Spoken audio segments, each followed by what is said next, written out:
Welcome to my humble little office. My name is R. Keith Andrews. I am a spiritual guide and paranormal adept. The journey continues today on September 12th, 2023 at approximately 4:26 p.m. PST. Now, I've returned to this world for one primary purpose, and that is to remind people that working together, we can make this a better world for virtually everybody. I build myself as a spiritual guide because the tools I offer are the precise tools I personally use in my own day-to-day life, and the philosophies of life I talk about are the philosophies I actually guide my own life by. These same tools and philosophies have been shared with thousands of other people over the years, with varying degrees of success, depending on their own personal efforts. Now, to start with, we look at the issue of I decided it's Tuesday, so we're going to look at the gaming world. Okay, I figured why not start at the very beginning? As the song says, it's a very good place to start. But I'm looking at this. Okay, the origin of gaming, a new perspective. Well, the new perspective happens to be mine. And of course, the input of all of you is more than welcome. Quite frankly, it's encouraged. Now, right off the bat, we have Adam Lakatos in with the gold, followed by Chad Smith podcast in with the silver, and that's where it stops for a moment. And that's okay. I tried try that again. I started getting things organized really early, but my brother showed up, so I got a little sidetracked. But here we are. Joe Stewart, how you doing? You are in with the bronze today. And what do we got here now? We've got Chad Smith. Let's go up. Where are we? No, go down. Do that the right order, and away we go. Chad, this is the direct link to Chad's archives. One day, Chad may go back live. I don't know. Frankly, I'm not entirely certain that Chad knows. But this said, absolutely drop in, have a listen to what he has to say. If you like it, give him a thumbs up, and do subscribe to the channel. Okay, it definitely, yeah. Chad's just going, Chad doesn't know, and that's okay. Some of the some days, we look at life and go, okay, where are we heading?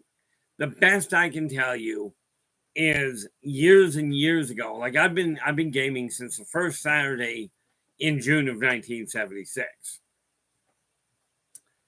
If I recall correctly, well, it had to be afternoon, so we probably started like 6 o'clock at night, but that's only a guesstimate. Nope, that'd be a Saturday, so it could well start earlier. I don't honestly remember the time. I do remember a lot about it, but here's what I discovered over the years. Okay, and that is that I look at gaming, and I always enjoyed gaming. What I didn't realize until about a decade ago, a lady I was dating at the time, point blank told me that I actually used gaming as a way of planning out my future. Net result, here I am, is sitting in front of all of you guys, and trust me, this is, well, don't trust me, just, work with it. This is not what I envisioned doing in my life. But I asked a friend of mine, one day, because every character I build, I seem to build and start building an empire. And I looked in one day and I looked at my current game master. I went, why am I always building an empire? Every character starts doing this. He never even blinked. He looks at me and goes, drive. Well, as it turns out, this is actually way more accurate than I might have thought. But where did gaming start? Well, quite frankly, it started as a way of passing time. It still, in that aspect, hasn't changed. Okay, we go way back. Okay, and the earliest storytellers would paint a story very nicely, but they'd use words. Okay, they would simply, they'd simply sit in front of a crowd of people and talk about a story. They'd paint a world for you, usually centered around a couple of people. Okay, with a little bit of a backdrop. Now, that's where it started. You get the people, and depending on who you talk to, you've got, in today's world, they're called buskers. some are called buskers. You've got storytellers. You've got people that talk about bards, like William Shakespeare, if I recall correctly, and somebody's likely to correct me on this. William Shakespeare was considered a bard. Okay, he was a storyteller. Live theater is one of the evolutionary steps on gaming. But we actually had a gaming crew I was with years ago, okay, had a professional psychologist sit in with us and listen to the game around the table. Now, in this case, it was tabletop gaming. And she'd listen to it. She watched the whole session. And she goes, this is very similar to the old campfire stories, where you'd sit around on the beach or in the woods, have a little campfire going, and you'd sit around in a circle, and somebody would sit down and talk about what was going on. Okay, so everything from that end, she says, that's just the way it was. She goes, gaming itself is very similar to that. We all sit around a table, and I'm talking tabletop gaming, the old style, not the computer, but I'll get to that in a little bit. Right? And she says, y'all sit around the table. One person lays the world out, has all of that information, and then each of the other people around the table, and this can range from one person in a solo game to a game the size we had. The biggest game I ever gamed, and the biggest crew I ever gamed with, we had 10 of us at the table. And she goes, every one of the people sitting at the table pick a character and lay that out in real time. And it's adjusted for the way the storyteller tells things. Okay, this pushes the imagination right to the limit. Okay, and that's the nice part, Joe. Joe goes, I know nothing about gaming. I just like coming on here at night. Nathan's show will not comply was a good one. Raven is one of a kind. Absolutely. These are two people. Okay, as a matter of fact, let's just deal with that. Nathan here, and this is just a rule, a decision I came up with. This is the link to Nathan's show, to Nathan's live stream, the Quantum Show. And, I've been on it a couple of times, and he has some really fascinating ideas. So drop in, give him a listen. If you like what he has to say, do give him a thumbs up and then subscribe to the channel. Okay, and share the daylights out of the thing. And, of course, then we also have this is the link to Raven's show. Okay, and again, I've dropped in on her site as well. Well, that didn't work that well. I've dropped in on her stream as well. So do so. Give it a listen. If you like what she says, do give her a thumbs up. Subscribe to the channel and share the daylights out of it. It's by doing this that we can work together and really shift the way things are going. Now, let us see here. Joe came in with the bronze, and therefore next in the deck is we have Ferret in with the honorable mention.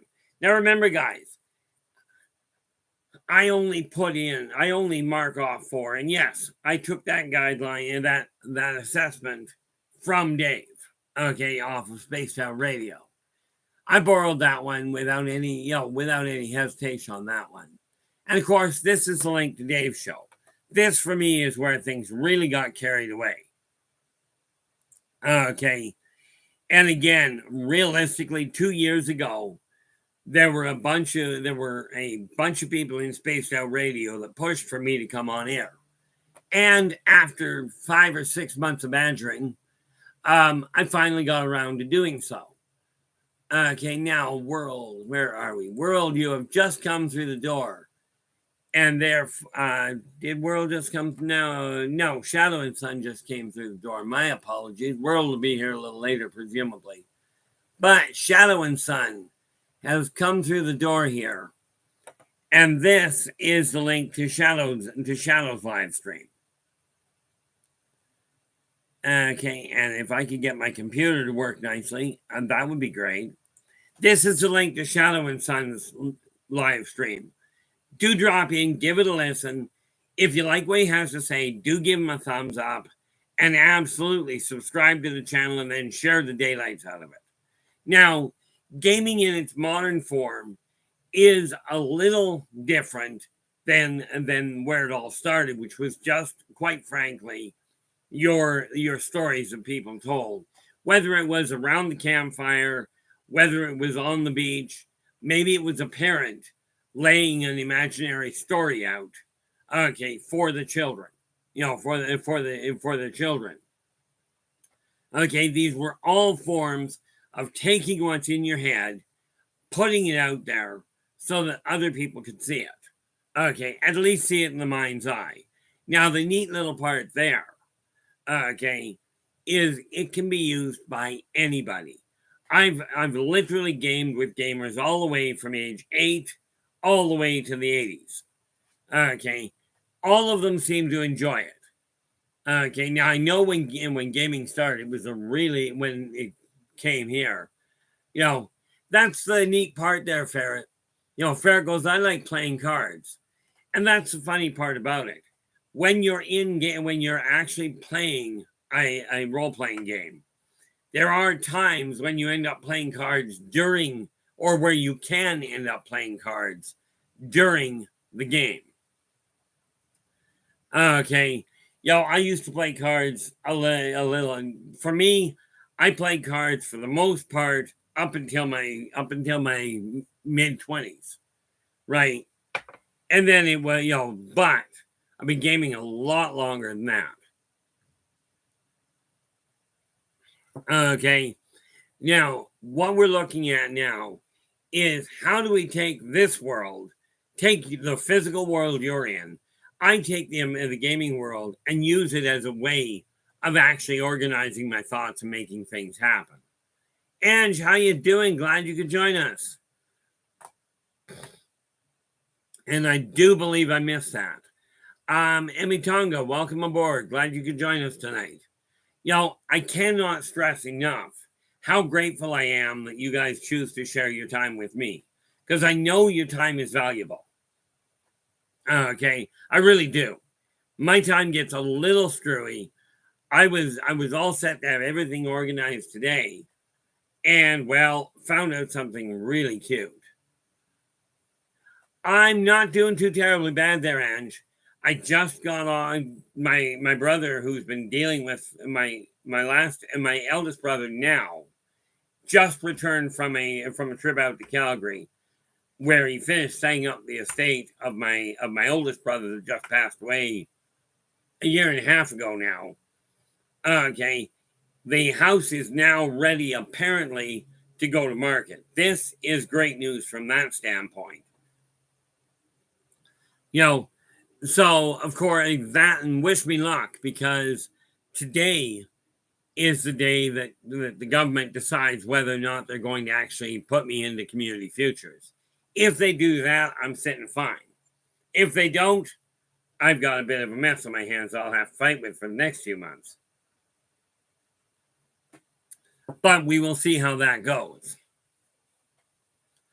It's kind of a weird setup from that standpoint, because every time I turn around, I try and get things moving forward in a traditional fashion, and I have come to the conclusion that doesn't work. Yeah, thank you so much for that, Shadow. I really do appreciate it. I've been watching that myself, and it's like, okay, now it's time to sit down and figure out how to get the rest of things moving in the right direction. I know where I've been waiting. I was originally waiting for 1,000 subscribers, but apparently, I think it was, no, I don't know. I got to look back, but I'm getting close to the point where monetizing this channel will be possible. Now, to me, the money is the least of my concerns. Probably should be more of my concern, but it really isn't. Just a quick little note. Yesterday, I did a 2-hour show, and before the show was finished, before when I shut the show off, okay, I brought it to a close, it immediately gives me the stats. It already had 24 hours. Might have had a few more hours than that of viewing on it already. So I'm certainly not going to complain. Where are we? Shadows, whoop. Just going back up to make sure I didn't miss anything here.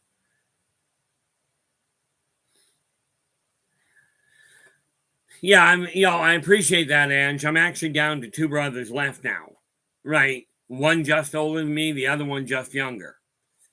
So I really am at this point the actual middle child. It's the first time in my life I've actually been the middle child. Doesn't do much good. I'm still as confused as I always was. But fortunately, and my brother, when I was talking to my one brother that's handling the estate, he is looking for a couple of things that my eldest brother had that I'm hoping to get in my possession. Now, see, I showed this to you guys ages ago. Okay. Well, I showed it to some of you. Not this.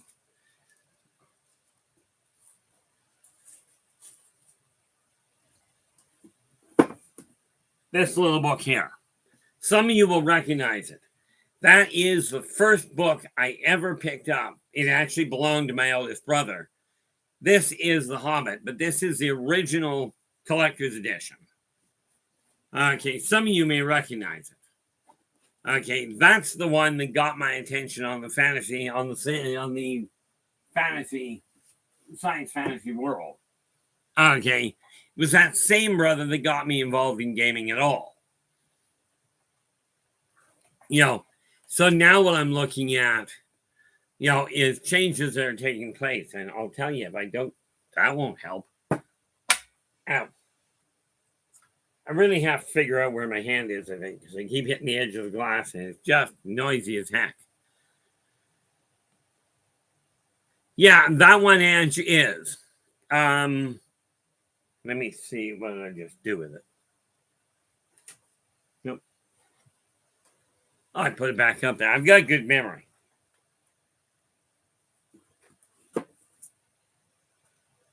Yeah, this particular book.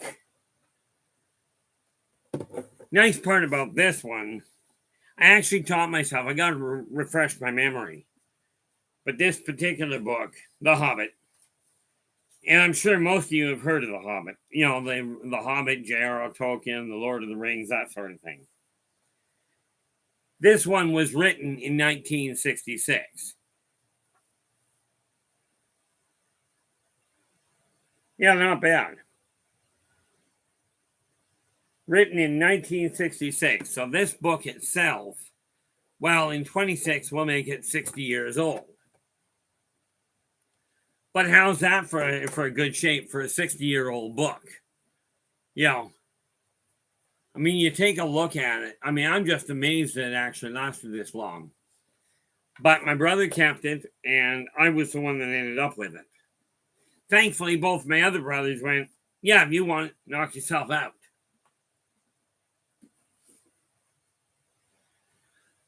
So it's definitely part of the collection that I like.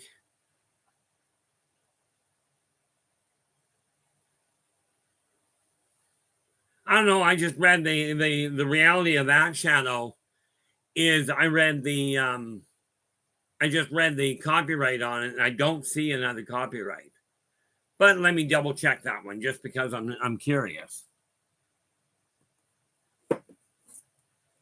Because when I open this book up, and like I said, if I'm mistaken, I'm mistaken. That's just the way my life usually goes. But when I open up,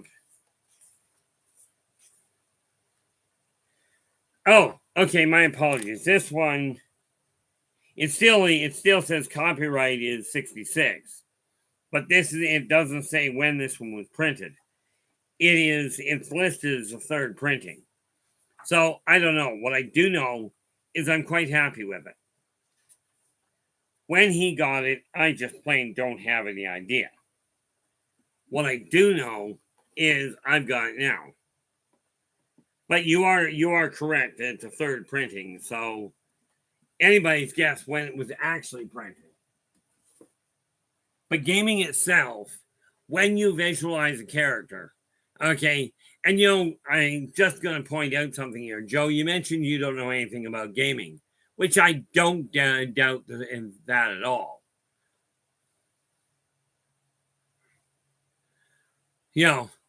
Oh, I see. Okay. Yeah, Xiao's just saying he's had his copy since the 80s. I really don't know when Ken picked this one up. Ken being my brother. But you may not know anything. You guys may not know anything about gaming, but what you do know about is dreaming and setting a goal for yourself. Okay. You know about the hard work it takes to make your dreams a reality. Where you may run into snags, and this is where it comes in really handy on the gaming table. Okay, is on the gaming table you can do the same sort of idea, test out new ideas. The way I look at it, there are very few books that I do collect. I've got a few antique ones I'm starting to get rid of, except nobody's getting my Tolkien collection. Nobody's getting it. Well, somebody will get it when I die. I believe they say, you can have it when you pry it from my cold, dead fingers. I don't care if my fingers are warm as long as I'm dead.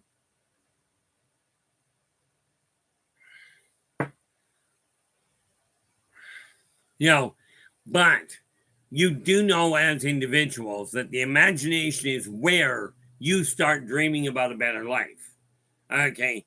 The difference is in gaming, you're allowed to shoot people that annoy you or beat them to death or, steal from them, and you don't go to actual prison. Okay, this is kind of a bonus for me.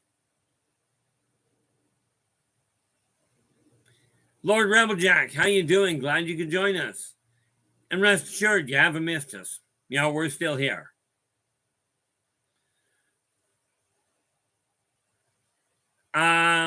What have we got? Yeah. And Shadow goes, my oldest is a complete Sherlock Holmes hardback book set, also first edition. My oldest one, wonder if it's visible here.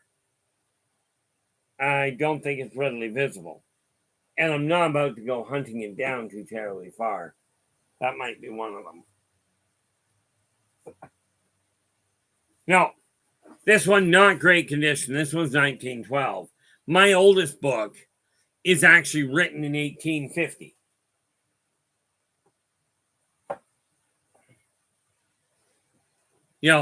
But again, it really boils down to this. Get an idea in your mind as to what you desire your life to look like, or better yet, what you're not content with your current life. Okay, gaming works out really well in as you pick a totally, you build yourself a character under certain parameters inside the system. Okay, in today's world, the way that works is you go, okay, now you take a look at me. Okay, no, don't. That's a frightening thought. This is why I don't look at them in the mirror in the morning. Okay, I prefer not having an upset stomach before I go out for breakfast.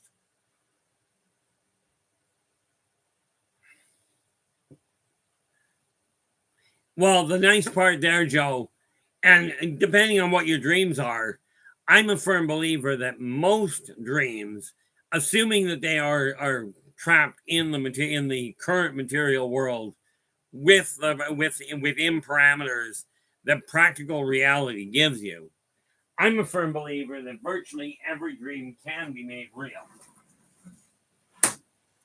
Okay. One day I'll get my head on straight, but I would not hold my breath if I were you.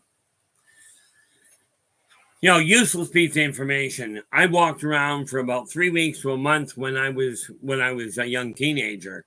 Literally, I'd walk around with my head tilted this way. And I just didn't know about it. My dad would come along. He'd take a look at me and grab my head and straighten it up again. Never got mad about it. He just straightened it up again.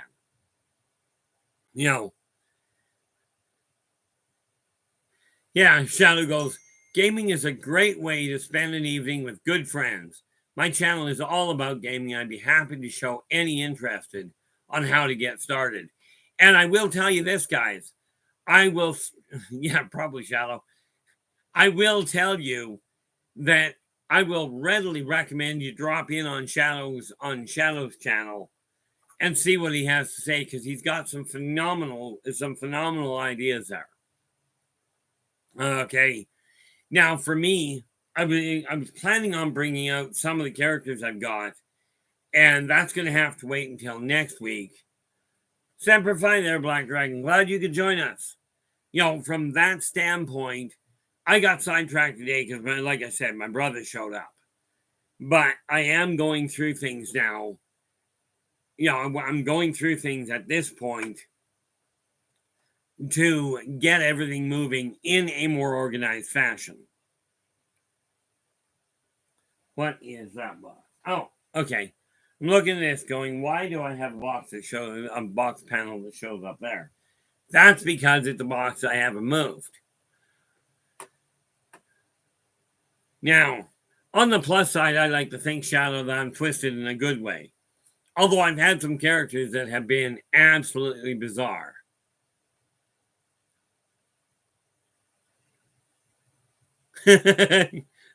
Shadow goes, I've been teaching and gaming for over 40 years, semi-professionally, something you'd never catch with all my typing, all my typos and spelling errors. The reality is I've been gaming for, well, in my case, I started in 76, so we're looking at 47 years now. Yeah, 47 years at this point, which is not bad in my eyes.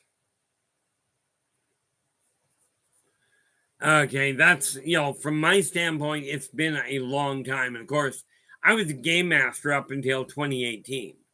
In 2018, I had my stroke and lost a whole pile of things. But I have decided that I'm going to be opening up I'm going to be opening up another game. I'm just laying it out before I get started. But in this case, I want to make sure I've got everything laid out properly so I don't have to hunt around for the information. And that's the other thing. What you're looking at there, Lord Rebel Jack, Star Trek Fleet Command is online gaming, and that's where the modern world has moved into online gaming. I have troubles with computers, so I don't tend to rely on them from that end. The only game I play on computer is Skyrim. Okay. Yeah, there's not many of us that have been gaming that long, are there, Shadow? Like you, Lord Rebel Jack, I really enjoy Star Trek. Okay. I used to play Star Trek, the role-playing game. There was a short period where we actually had a tabletop Star Trek. Okay. I seem to recall that. I don't remember much about the playing of it. But, I've looked at that side of it. But the online gaming, I don't react fast enough to work with it. Yeah. Yeah. Shadow's just going, I missed that by 3 years. Oh, it was when I first started gaming. The game books for D&D only had one hard copy book, only one. The rest were still all soft copy.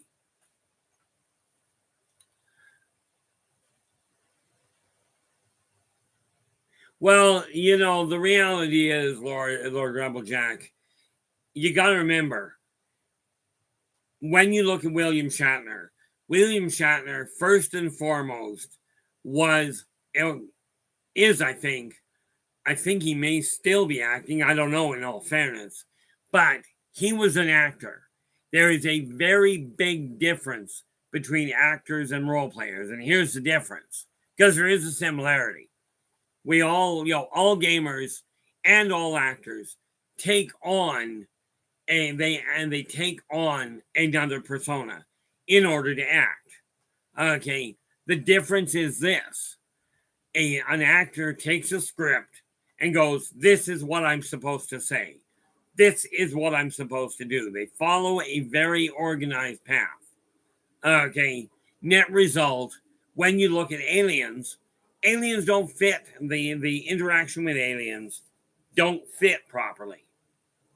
And yet, Gene Roddenberry did say himself, from what I recall, that the biggest problem with meeting aliens is no common foundation. Okay. So what we look at, the difference there with gamers is gamers take a character, they become, in essence, another person. But we use our imagination to dictate what we're going to do. Okay. What we're going to do based on the world, not based on what the game master says. This is what you're going to do.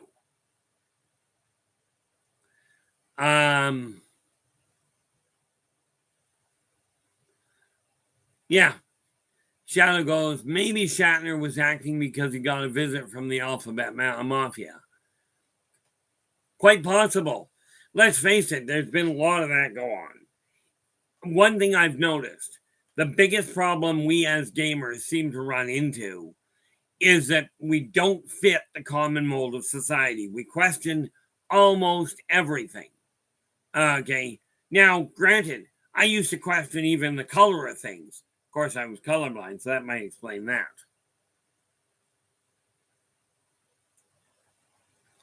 But we as gamers, whether you're a tabletop gamer, which is what I am, or you're a computer gamer, an online gamer, either way, you still become, in essence, the character you're building. Okay, you take on the in essence that personality, and you determine what you're going to do in the physical world. And this is where the two come together. In the physical world, you have what you're born with. You've got your stats the same way, whatever you were born with. You have the option of studying and improving your stats. Maybe you weren't that strong as a kid and decided, okay, I'm going to become a superstar bodybuilder. So you start working on your strength, okay, via exercise, via doing things. Okay, maybe you had a real penchant for medical and herbalism, and you went, okay, my intellect is high, I can deal with this, but I desire to become a basketball player. So you take that thing you're born with, that natural intellect, and you go, I'm not doing that. I'm going to work on my dexterity. I'm going to work on my constitution and become better at this skill. In acting, whether we are talking movies or live acting, you're given a script and told, this is what you're doing. There is no room for variation. Okay, once in a while, you'll get an actor that does something completely off kilter that isn't scripted. Okay, and they turn around and cut that into the movie anyway. Okay, a prime example in my memory, and again, maybe I'm mistaken on this, was when Harrison Ford in Raiders of the Lost Ark was faced by that, I think it's called a dervish, with the great big blade. Harrison Ford forgot his lines. So instead of doing his lines, he simply pulled his gun and shot the guy. Well, the other actor picked it up so fast and just dropped that, from my understanding, they dropped that scene into the show and left it there.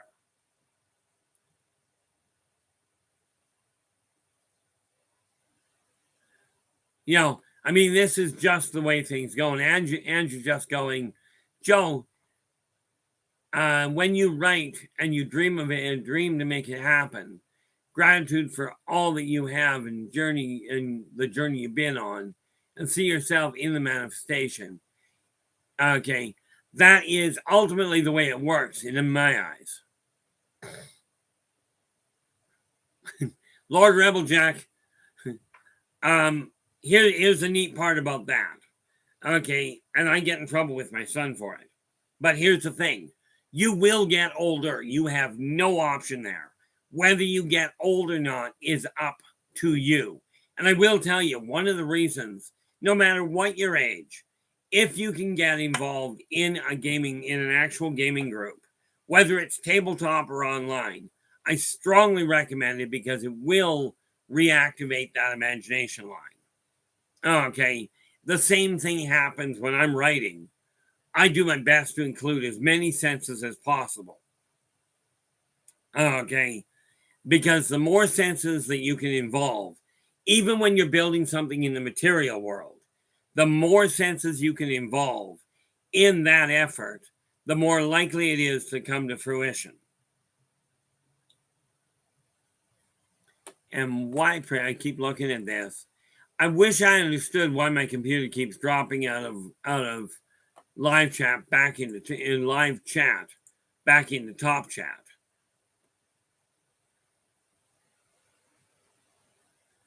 Oh, absolutely, Shadow. Thank you so much for dropping by. Really appreciate it. And do enjoy the game. Yeah, I don't know about the funny papers. Mind you, I look at it going, well, maybe I am in the funny papers. Lord knows, growing up, I had a lot of people make fun of me.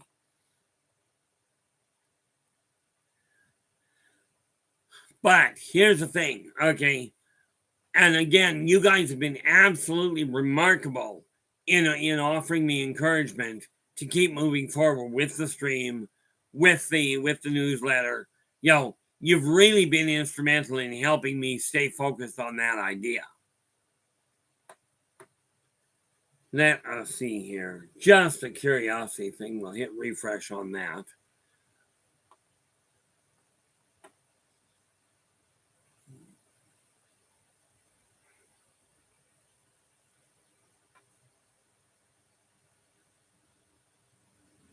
Adam, hopefully your trip is going well.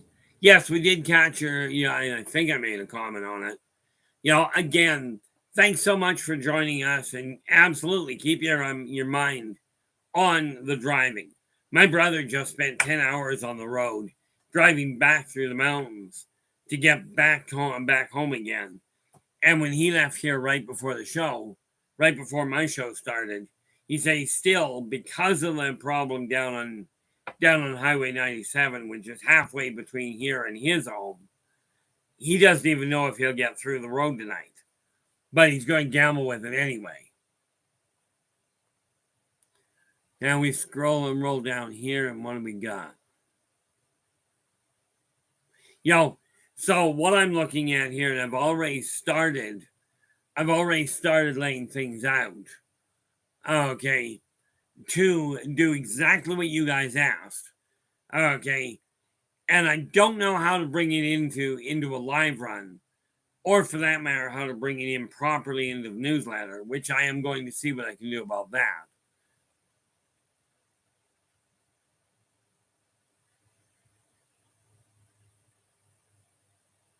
Yeah, unfortunately, Black Dragon, I run into the same problem on occasion. Sometimes my characters, and I get so far into character of the game that I'm doing things I'm like, are you completely out of your mind? This is how Jeremiah, well, see, I eat healthy. This is called snack food.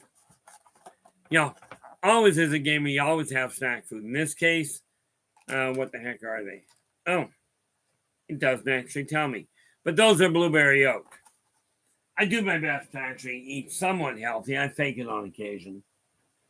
But when we take a look at this, okay, that's Jeremiah, and he's the character I built, okay, way back in 1980. Started in 1976, but would have been either 82 or 83. I built this character. Okay.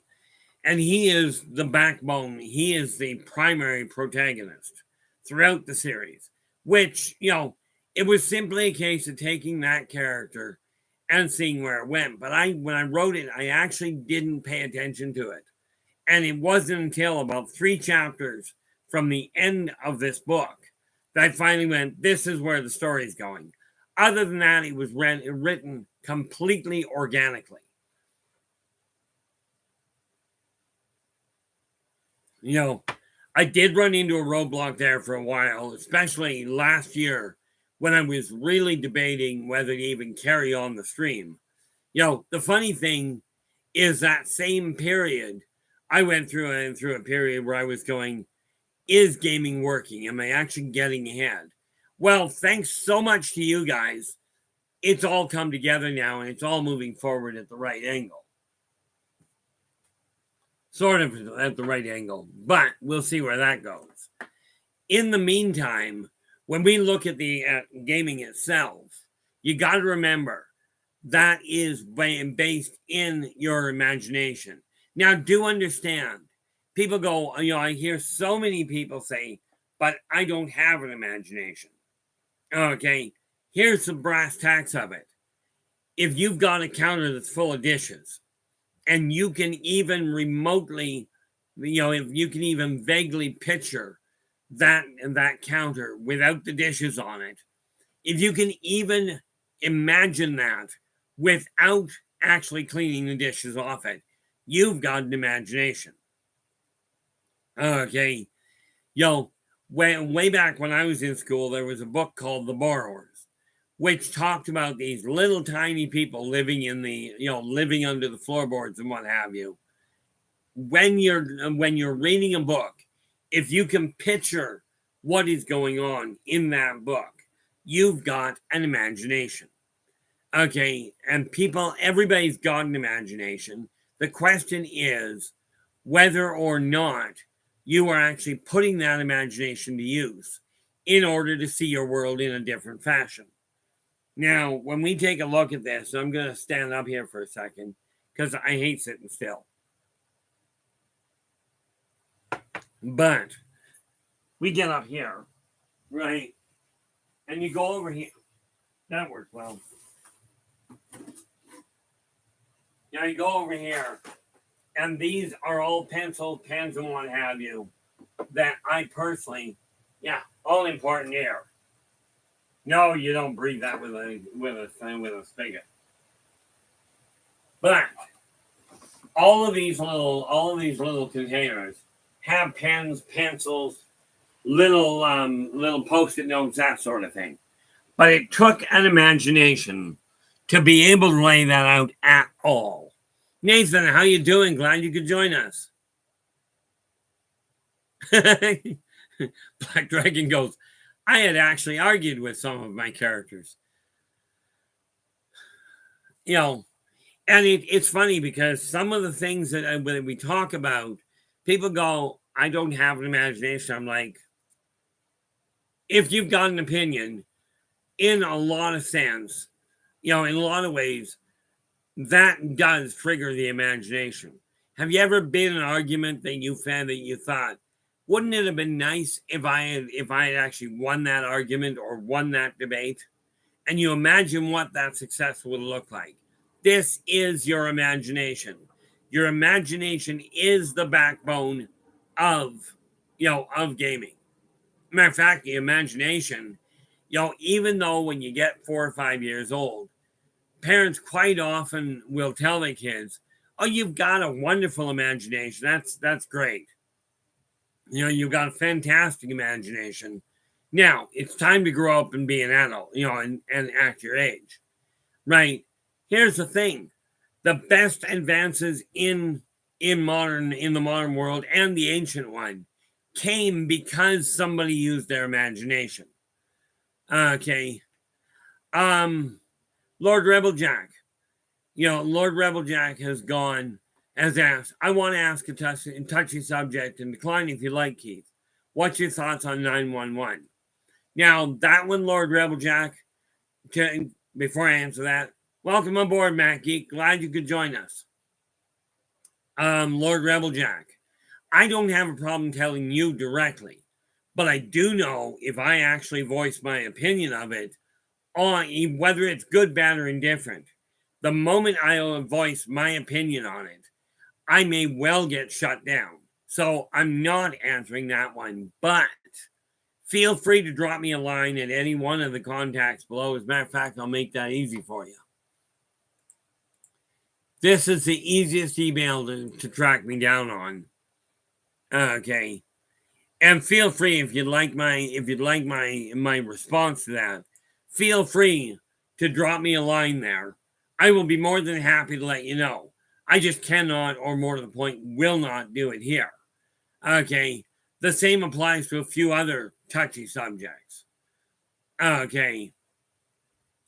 By the way, if you're looking to buy any one of the books that I've written, that email address is the same one to get a hold of me and it is also the one that works for PayPal. Okay. I'm starting to put things together and make things move a little differently as well. Yeah, that's what I found out there, Nathan. Nathan's just confirming it's a taboo subject for YouTube. There's a couple of subjects like that. Okay. What do we got here? So I mean, all in all, I don't mind answering the question. Like I've told people, you ever end up here asking me any question about a topic, there are certain topics that are quite possibly dangerous to ask about. But that one in particular, I'll absolutely give you an answer. Well, here's the neat little part there, Joe. Joe's going, actually, I wish some of my most extraordinary dreams were movies so I can watch them on the big screen. But the only movies playing in your mind, but they're only movies playing in your mind when you sleep. Here's the funny thing. Now I'm looking down the road. I don't know how far down the road. I am starting off with the publishing company I'm building. Okay. I'm starting off with the written work in the science fantasy realm. However, I'm going to be open to all genres, almost all genres. I will be going into artwork. No, I'm not about to turn around and become an artist. Odds of that are not good. Okay. But I will be going into down the road, and again, like I said, I am building a global empire. Yes, I'm Mr. Nobody, as it were. Actually, in all fairness, I'm Mr. Andrews, but that's another issue. Okay, but am I looking at the bigger picture? Absolutely, I am. Okay, and some of these imaginations. Derek, thank you so much. Some of these dreams that people have, I personally feel would be great as a movie. Okay, I'm working on one. As a matter of fact, I got to do some more work on it tonight. I was asked to co-author a book with a friend of mine in a genre that I don't actually work. Okay.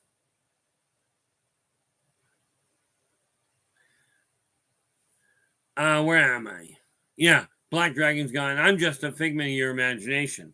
That's okay. I'm just a figment of my own imagination. And because of that, when you realize that you are the product of your own imagination, not just a figment, but a fragment, when you realize that in both your head and your heart, you can alter the path you're currently on and co-create a phenomenal future. Okay, I'm really fortunate with my brother's estate that's coming through. It's a lousy price to pay. Burying a brother in order to get financially stable. Okay, it's a lousy price to pay. But I'm just simply going to take that bonus and go, okay, that money I require, I will take that and honor his memory by doing two major factors. One, I'm going to get myself on track properly. I'm going to build a publishing company where I am focusing on the science fantasy world. Now, my brother was an avid reader of science fiction, science fantasy. Heck, my brother read the I think it was the collegiate dictionary. Okay, I think Nope, that's not true. Where is it? Oh, that's the old book I've got. I am really curious what I did with it. It's not over there. I don't actually see it, and I don't actually see it. But this will give you an idea of what my brother's idea was, or what his intellect was like.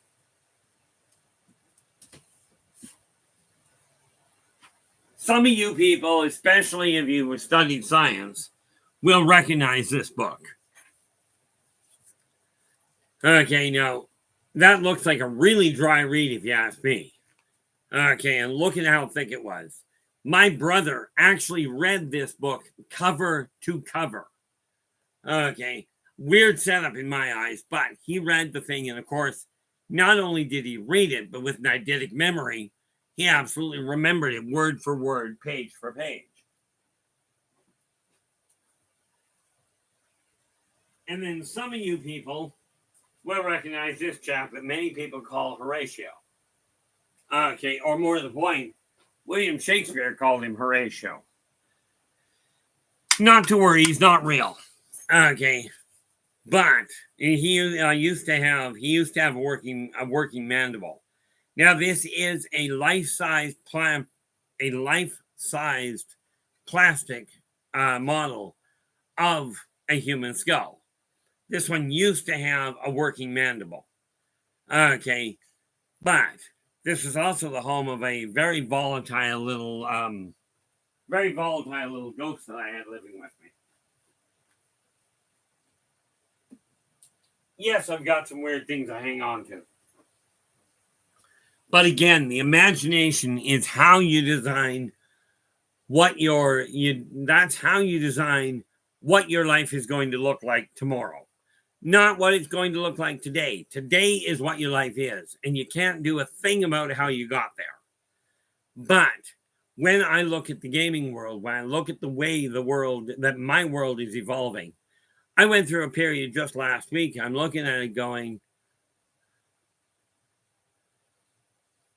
the way that I was looking at my world, I'm like, I'm not content with the way it is. It's got to change. Okay, and this is what we've got to start looking at. Now, gaming itself was simply a way, and like I said, it started off with people telling stories. Okay, then somebody somewhere along the line came up with the idea, and they're sitting there, and I'm just paraphrasing and sort of filling in gaps. A guy or a girl was standing there telling a story, and at that time it was likely a guy. Okay. IP2 Mania, how are you? Glad you could join us. The neat part about it is somewhere at that point, men were the storytellers. Okay. And one of them somewhere along the line goes, here's this wonderful scene. Now, you in the audience, this is what's happening. What are you going to do? This is where gaming started to take on the role of what it is in today's world. Okay, you're in a gaming world in a sense, in a real gaming world, when you're sitting in class and the teacher says, here's the situation you're facing. Now, what are you going to do with it?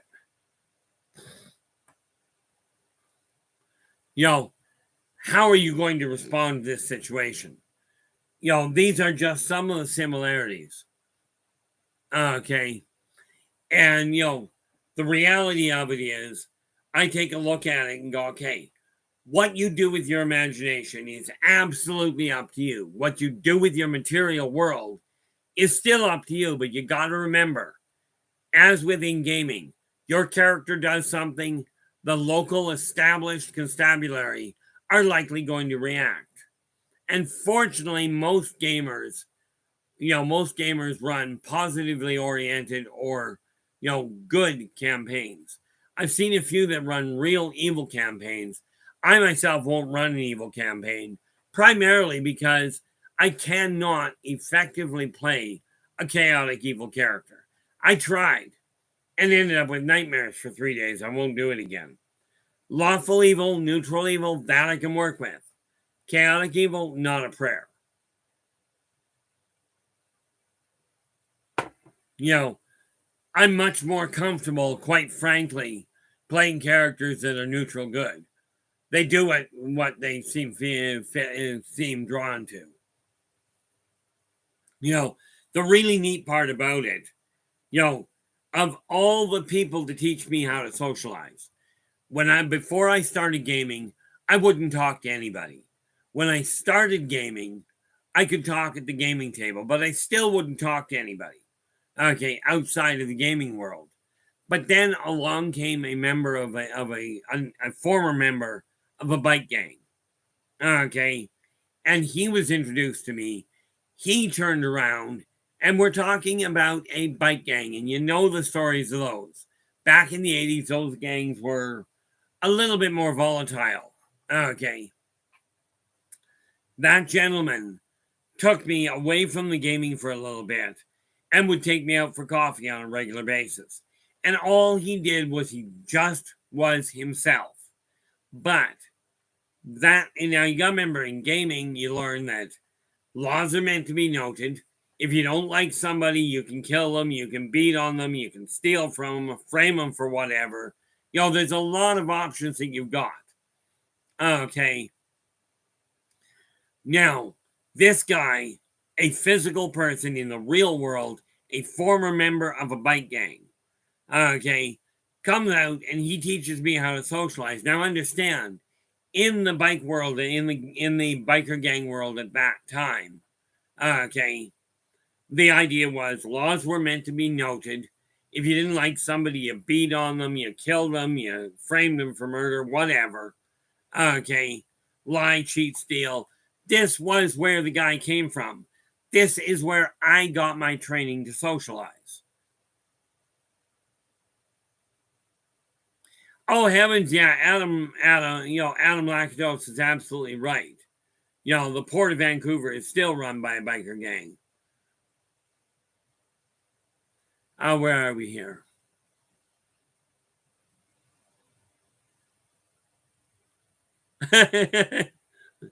I can that's comical, Black Dragon. That's as bad as this.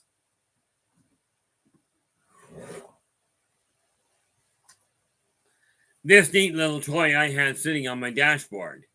And that got the cops' attention enough to get them to pull me over and take a look at it.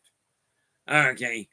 You know, picture that. And I was dressed as a road warrior at the time. You know, so, you know, I had this in the bar one day, had the same reaction. Poor cops just about had a heart attack. Somewhere around here, I also have an American pineapple, also known as a fragmentation grenade. Only it's a real one that's been cored out. Like I said, I've got some odd toys.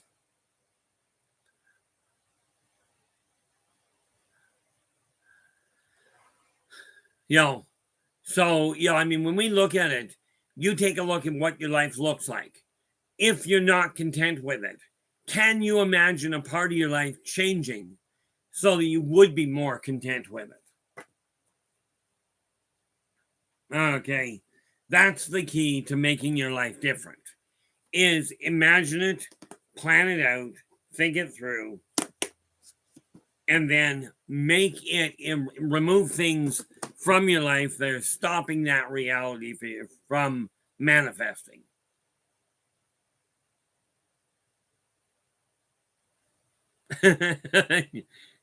Nathan, why does that not surprise me? Now, if I recall correctly, you've pretty much configured the Halo armor as well, have you not? Or is it just bits and pieces of it?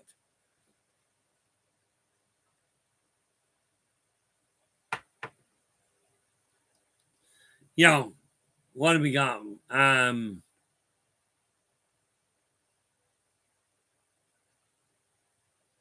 Yeah, Black Dragons go, Jack. I used to work in a cemetery. I put the foundation in for the headstones, had the skull on a pile of dirt. Oops. Yeah, I can see where that would be a bit of a problem there, Black Dragon. you know, but no, the neat part about it, when I was actually dressing for Halloween, I haven't done that now in the 80s, so we're looking at 35, 40 years. I still haven't decided what I'm doing about Halloween this year. And I'm just leaving that sit until I figure it out. Lord knows I don't have a lot of time to build anything substantial. Doesn't mean I can't do something. But, I am looking at a number of things changing, but the reality the reality of the real world is we have to have an imagination to change it. Okay. Can you imagine a world where there is no jealousy, where there is no war, where people actually support each other in their time of need? Not like what I'm seeing in a lot of cases. Okay. Where people are, well, the best I can tell you, Lord Rebeljack, I really have never looked into him. Okay, I do at least recognize the name. I am not somebody that has researched any of these people.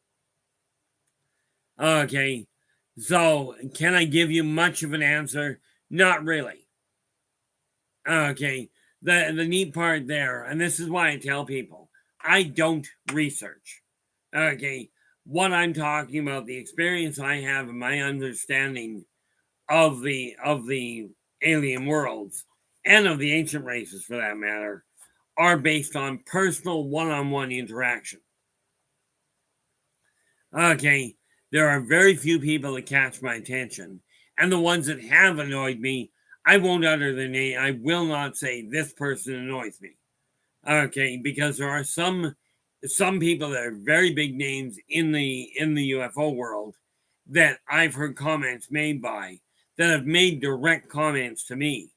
And I will tell you, I'm not going to tell you who they are, either in private or in public.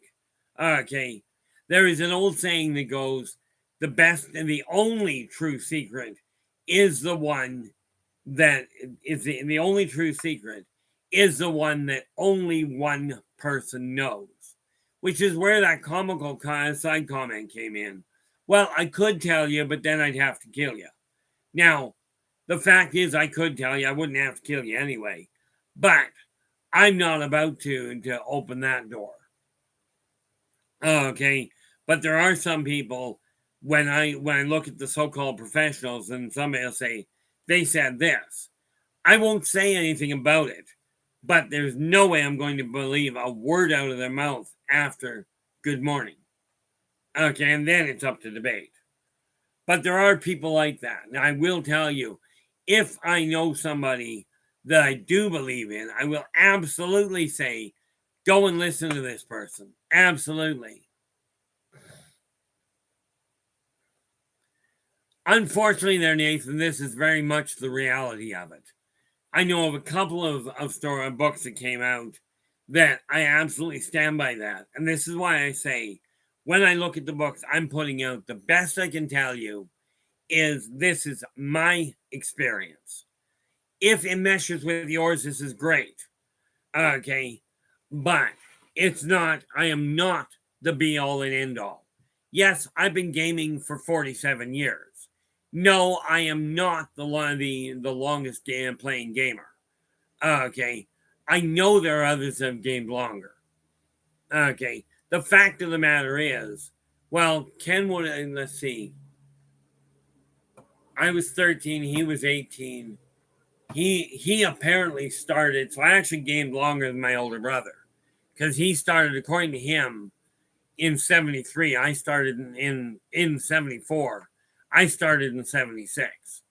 Okay. But he's been dead for a year, 2 years now. So I may well have exceeded, and I'm not going to do the math right now, but I may well have exceeded his length of gaming.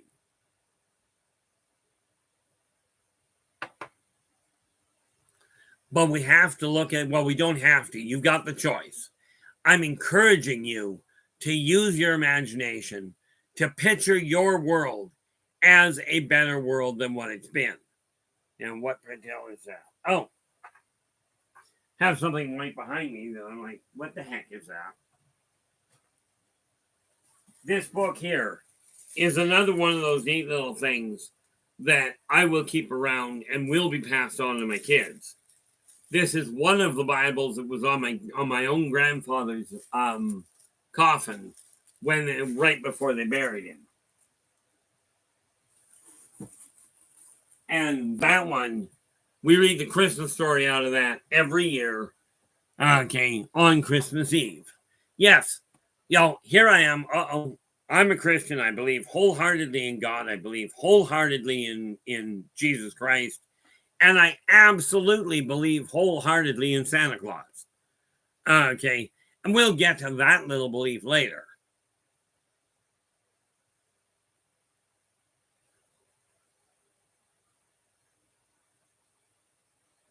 Yeah, Lord Reproduction is just saying,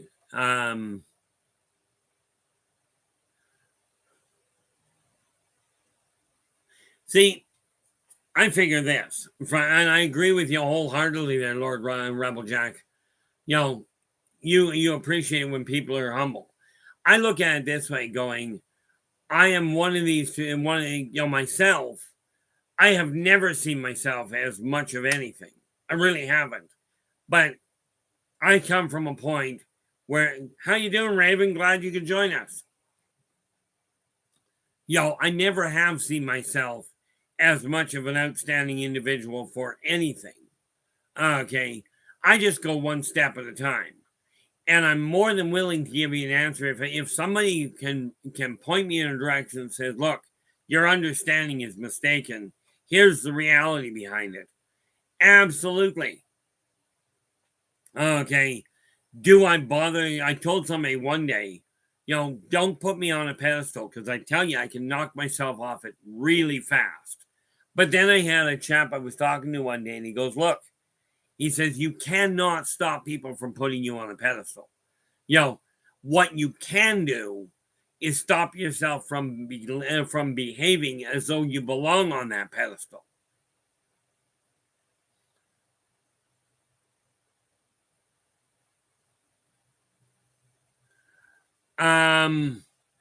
Derek's going, that was a severe typo. Keith, have you ever studied the world's fairs? If you're referring to now, are you? Well, let's start with the short answer. No. Okay, have I heard about some of them? Yes. But have I ever gone and studied what they were or gone to them and paid attention to them? No. And there's a reason for that. I don't go to them because of one little detail. Okay. From my standpoint, it boils down to this. Where it comes to physically going to any of them, way, way, way too many people. Now, I used to run second point for the Kelowna Regatta. Okay. That was an event in Kelowna here that ran for 75 years. Running second point, I was working, so being in the crowds didn't bother me. Going to a crowd as just a member of the crowd drives me right up the wall. The best where are we here? Wolf's Day Consolation, Derek. I do remember the 1850. I remember hearing about the 1855, or not the 1855 Chicago Fair, but the Chicago Fire. I wasn't alive actually at that point. I was in between lifetimes. I do remember years ago, I don't know if it was World, I do remember going to the Barnum Bailey Circus when I was a kid back years ago. Well, young adult. I was a violent kid in the early 1900s. Very violent.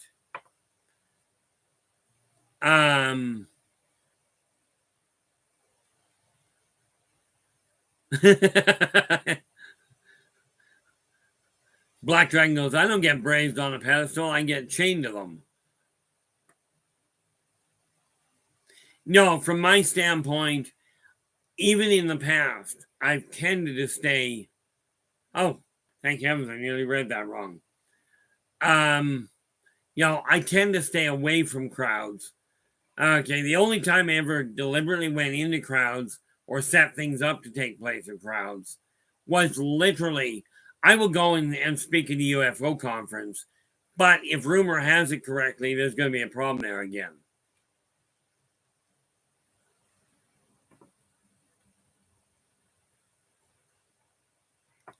But, when I look at it, I take a look at the whole 9 yards and go, okay, anytime that people are working to make this a better world and are talking about things that, quite frankly, empower people, this is what I'm looking for in the world. Okay, I've seen enough of, the world's going to end, we're all going to die, welcome to round 3 coming up. It's not that it doesn't matter. It's that it doesn't matter that much to me. Primarily because of one very big deal. Okay, if I focus on the negative world, I'm in serious trouble. Okay, I'm a full empath. So this is why I've avoided the news, avoided the big fairs. Now I know there are some phenomenal creators out there that go to these fairs.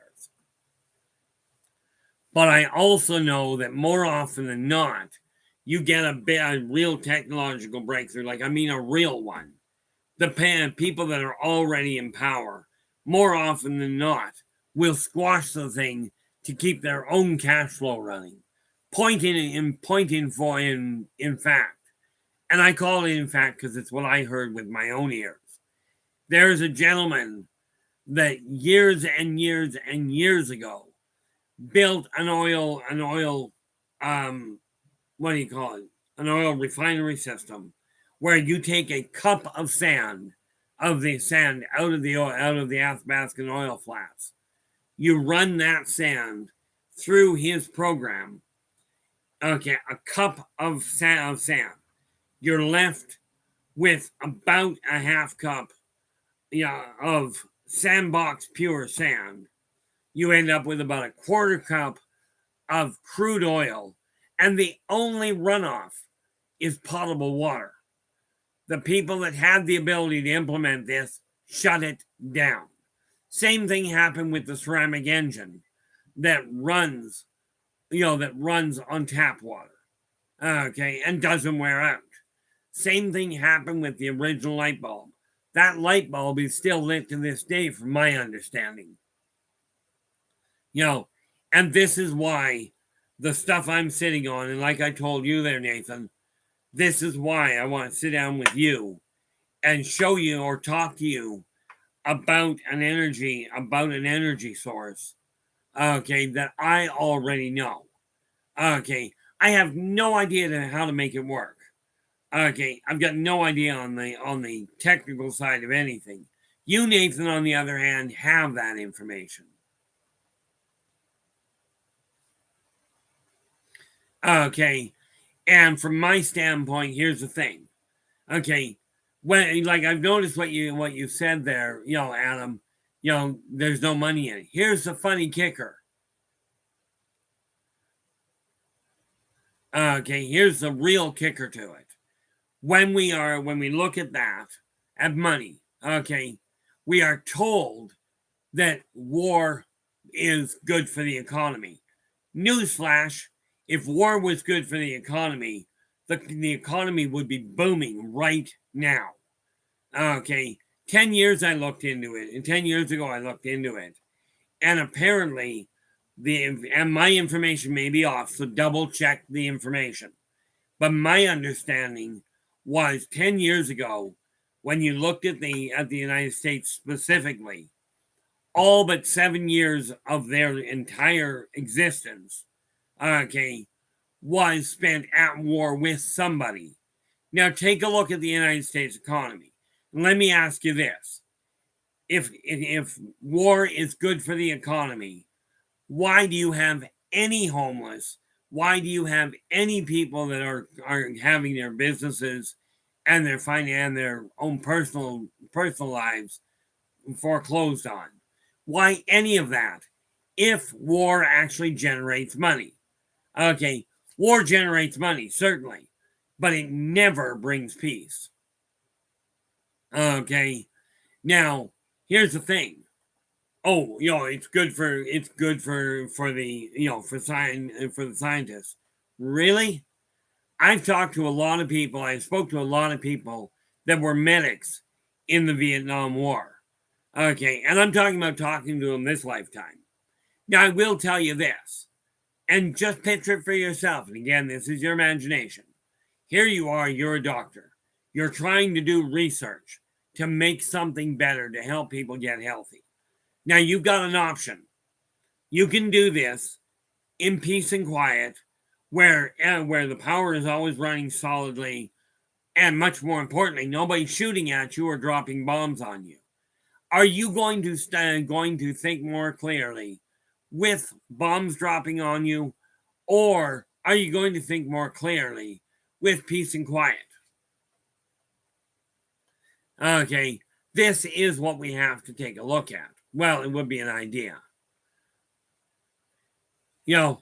Now from that standpoint, okay, we have to look, it may be wise to look at it. Now, again, we've gone over on this funny little topic of imagination.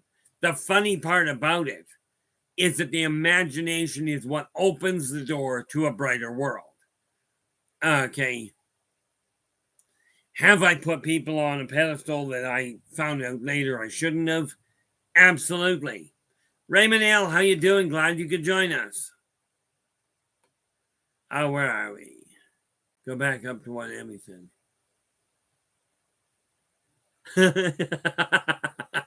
Emmy goes, you haven't seen weird until you see my house.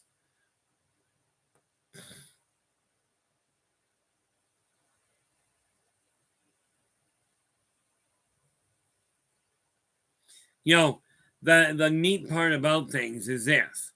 People talk about the elites, the people in power, your religious leaders, your spiritual leaders.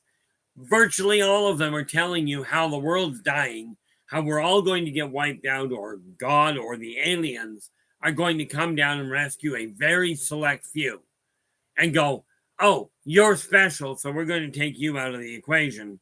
Then we're going to wipe everybody out. This doesn't make sense. Not to me. But here's the real kicker to it. You, as the population, you've got the ability to change the direction your world is heading in by simply altering the things in your own individual world to make them a better world.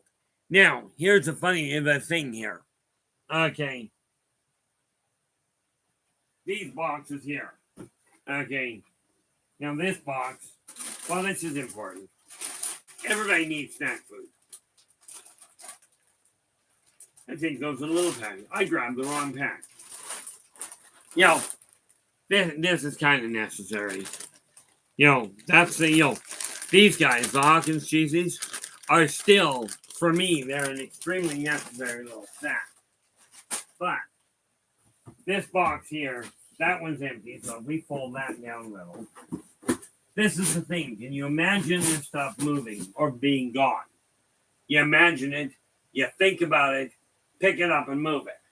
Now, in this case, the only reason I'm putting it here is because, frankly, I don't feel like taking it out into the hall yet. This box here, that's got Christmas wrap in it. Because I'm starting to wrap gifts. And I also, the funny thing is, I use the Christmas wrap that I've got when I'm going to ship a book. I will put it inside out because I've got it. Okay. And therefore I can use it to wrap a book before I ship it. And what do we got here?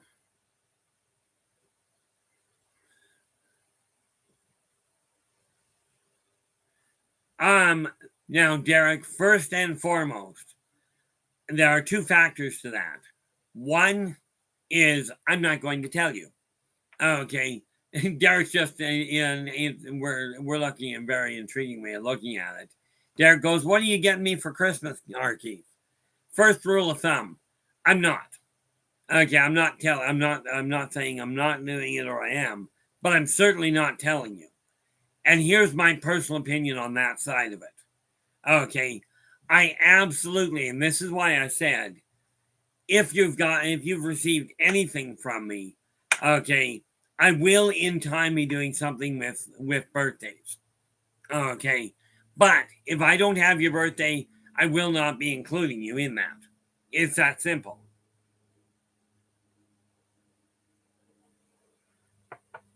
What do we got here? Yeah, Lord Lumber and Lord Rebeljack goes, J.P. Morgan. Ugh, what a scoundrel.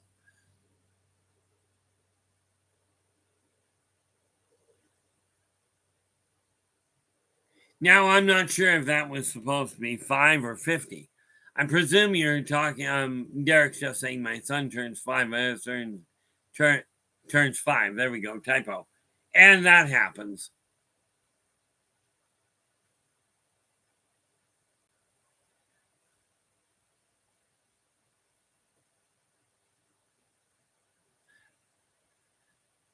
Yeah, well, and that is, he turns, I missed that, turns 5 on Friday.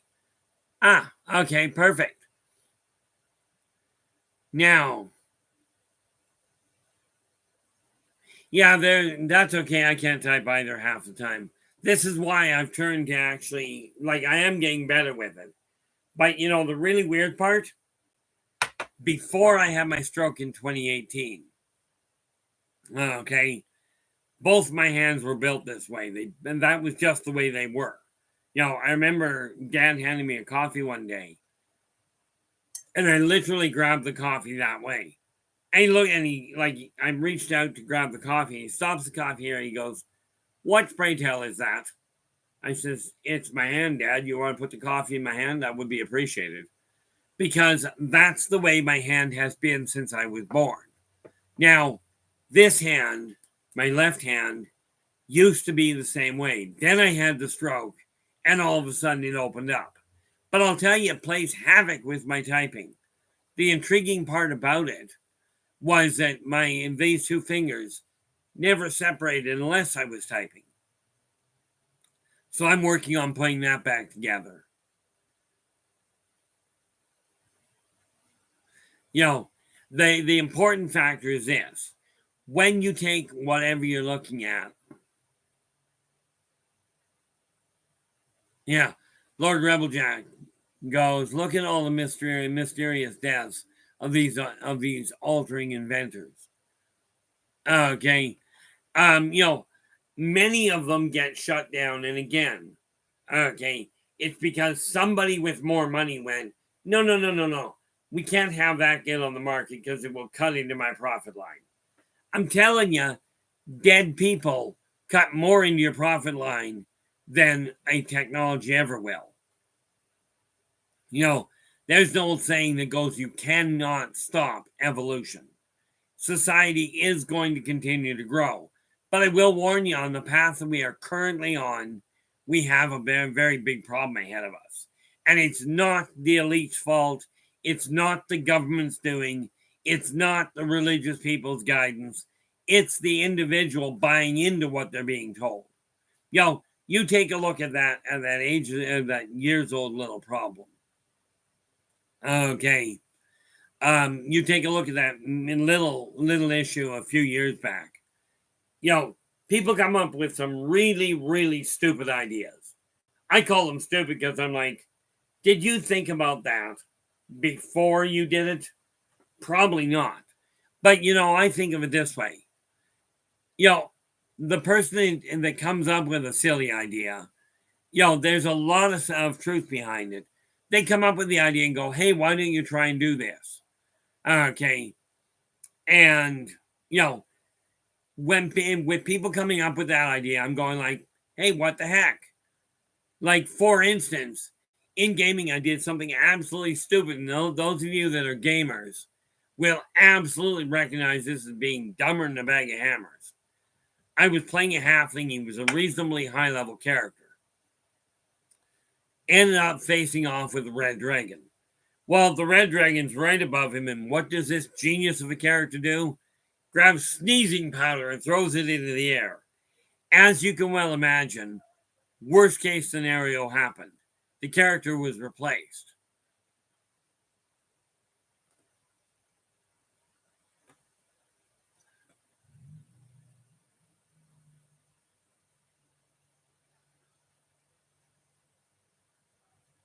Oh, Adam, I am so happy to hear that. I am so very happy to hear that. Now, that is this book here. Okay. Adam's just saying that, Adam has just said, for those of you that don't have access to the chat room and you're just looking at and you're listening in, okay, Adam has just said, where are we here?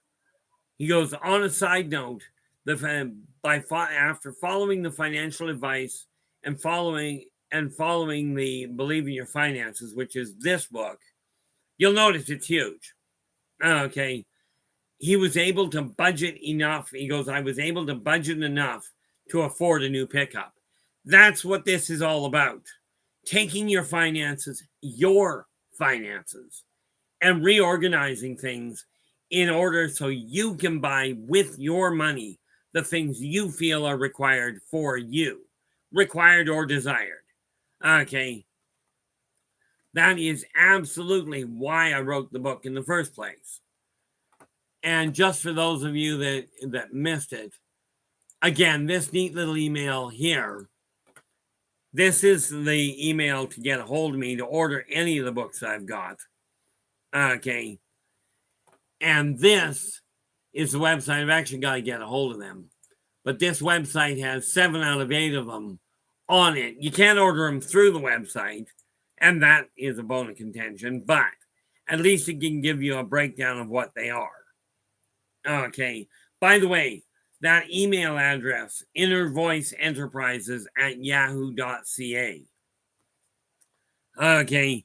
Is the same one that you use to get through PayPal in most cases. Some people seem to have trouble. Okay. Now, what have we got going? And Sagittarius Dad, how you doing? Glad you could join us. The idea from my standpoint, this is why I've left. I've got 6 days that I'm on air. That I come live. Sundays is open topic. Mondays I deal with the alien world. Tuesdays I deal, like today, with gaming, with the imagination, with how that all comes together. Wednesdays I deal with self-help. Thursdays I'm not here because I'm gaming. Technically, literally I game on Sunday as well, but I finish my gaming on Sunday by 3 to 3:30, giving me just enough time to get things organized and come online on Thursday night. And then, of course, Saturday, I go back to the self-help. Okay, so we're looking at 1/3 of the time is strictly dedicated to things to tools I personally have used to change my world and the worlds of thousands of other people. Okay, primary, and like I said, I was working as a psychic consultant. I still do, in all fairness, both personal and business, since 1986. Okay, I actually was doing it since 1973. Okay, is when it became public knowledge. And all of a sudden, I ended up on the outside of everything. But, I've had, since 1986, I've had in excess of 100,000 clients. Okay, and I'm just not counting any more than that. It'll be a while before I hit 200,000. But that's where I got a lot of the information I deal with. Okay. And with that in mind, I'm going to continue pushing that limit.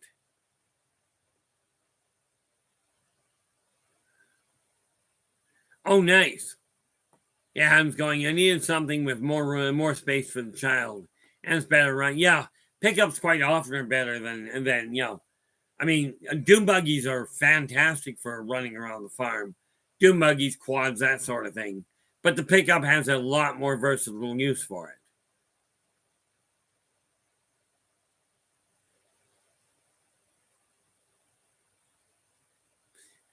Yeah, Derek's just a little side note here. He goes, Emmy, if you like Vlad the Impaler, Danielle says she is a descendant and has a lot of info on him. She did a podcast on World Bigfoot Radio 2 months ago. You know, the neat part there, and this is a very simple statement. Yo, I don't argue that point at all, being a descendant of somebody. But I see so many people. I gotta ask you, Joe, when you ask what was the scariest case I had with clients, are you talking scariest for them or scariest for me? Because for me, doesn't work. So we'll just go with the other. The worst one I ever had from their standpoint was simple. I got a call from a young lady. I was working online. Do understand I was not working on video. I was working on the phone. Okay. Um, I was working on the phone and I had this lady phone me up. And she goes, I'm really sorry to phone you. I know I shouldn't. I know I'm sinning. She goes, I am a staunch Roman Catholic. Meanwhile, there's an incredible amount of racket in the background. And I said, okay. So she apologized profusely. I said, hang on. I said, how about if we put your mind at ease a little? She says, well, I shouldn't be talking to you. I should be talking to my priest. But I can't go talking to my priest. Not with what's going on. And I don't know how to cope. I said, let's calm you down just a second. You got to understand something here. No, I am not Roman Catholic, but I am a Christian minister. And this is not a question of I just told her this to make it sound good. Okay, this is a case of back in 1986. I think it was 1986. I became a minister. I went through the Universal Life Church in California and became a licensed minister back in 1986. Okay, now Universal Life Church is recognized in the States. It is not recognized in Canada. But I told her that, and she calmed down. She calmed down a little, and I said, "So what's going on? And why, pray tell, is there so much racket? Can you turn down the racket a little?" And she goes, "That's what I'm calling about. Everything in my kitchen is flying around the room. Pots, pans, spices, dishes, knives." She said, "It's all flying around the room." She says, "I'm scared to death. I don't know what to do about it. I don't even know how I can deal with it. If I call my pastor, he's going to tell me that, it's demonic and he's going to try and do an exorcism." But he said, I will be laughed out of the church." I said, "Hold up." He said, "Okay, let's sort things out. We'll deal with the noise. First and foremost, of the stuff that's flying around your room, I'm not even going to bother asking if that's literally the way it is. Okay." I said, "Of the stuff flying around the room, is any of it irreplaceable?" And she goes, "No, none of it's irreplaceable. She said, none of it has sentimental value." And I confirmed that with her. I said, "Okay, your problem is you've got a portal in your kitchen. Now, I can help you shut it down, but I'm going to warn you, it is going to be a mess." Right? So she goes, "Okay, I don't care. I just need it to stop." And you got to understand, this woman is on the verge of tears. Can't imagine why. She's got a porcelain tornado in her house. Right? So I told her how to deal with it. And she did what I suggested. And all of a sudden, as the noise stops, and all you get is this thunderous crash. Right? And the poor woman bursts out in tears. Imagine that. All of a sudden, all this porcelain, knives, pots hits the floor. Right? She's got a mess everywhere. Thankfully, she was not in the room. Okay, now for those of you that are for those of you that are gamers, picture the blade barrier. Okay, this is what she was physically witnessing. So it all hit the floor, and then there's dead silence. She calms herself, she gets calmed down, and turns around and goes, okay. She turns around, thanks me very much. Right. I said, do understand something. No, you don't have to go and talk to your priest and explain that this all happened. You don't have to tell him that you talked to me. I said, do understand though. Yes, I'm an active psychic, but I'm also an ordained minister. Right. And this is the reality of it. I'm still an ordained minister. Okay. But that was undoubtedly one of the most frightening that somebody went through. Yeah,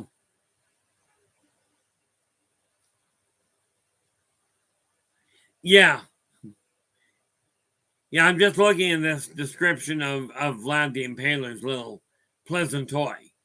Okay, way back during the Middle Ages, and I know the guy today. Way back during the Middle Ages, I knew the chap. I was the Inquisitor, and I happened to share a lifetime with the inventor of the Iron Maiden. And I do not mean the rock group. Of course, they weren't from the Middle Ages. But what a weird name to pin your rock group on. But that was another issue. And again, when we talk about your imagination, okay, when you're looking at your imagination is the key to remembering past lives as well. But something we have to realize is that only one person was ever in a past life. Only one was truly, for instance, Einstein or Hitler, or pick any number of names. Only one of you could have possibly been that person. Okay. But the key is not to come out and say, this is who I am. The real test of it is to come out and say, this is who other people have said I am. Do I have past lives that of really monumentous events? Certainly. Okay. Am I going to tell you specific names of people that I've been identified as? Not a snowball's prayer. However, if somebody comes out and says, look, I remember you as this person, these are the events that I remember seeing you do or seeing you involved in, if it corroborates with what I already know, the answer is yes. I will give you an answer. I will either confirm or explain why it doesn't fit.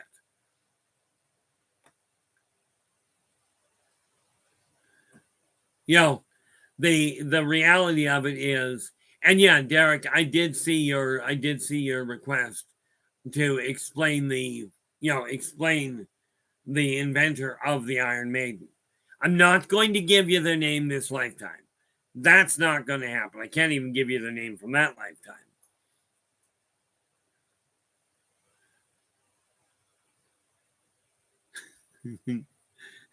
Yeah, Lord Rebeljack goes, in NDE, God seems to be very non-denominational.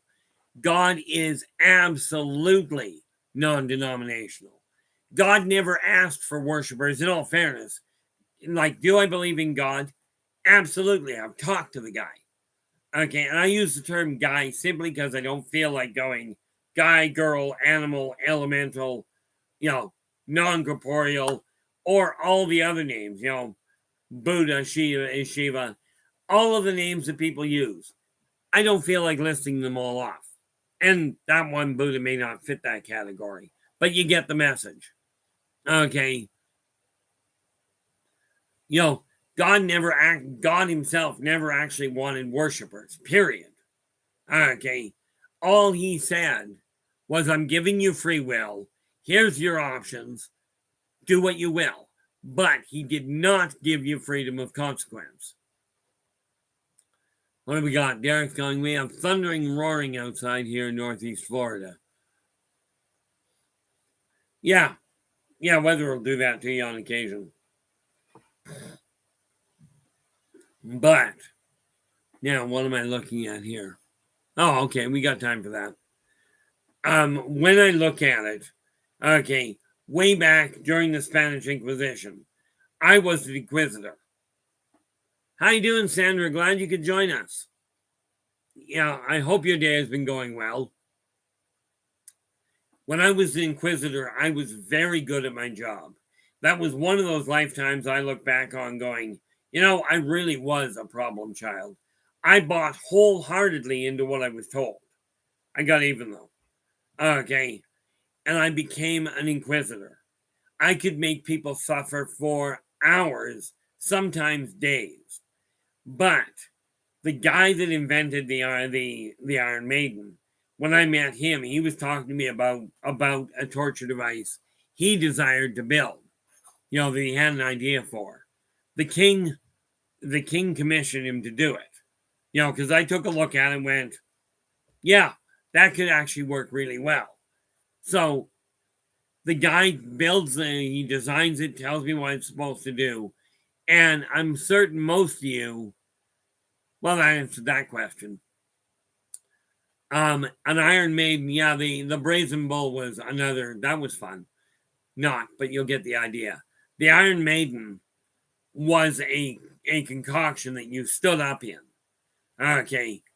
But on the inside of it, all the way through it, were spikes.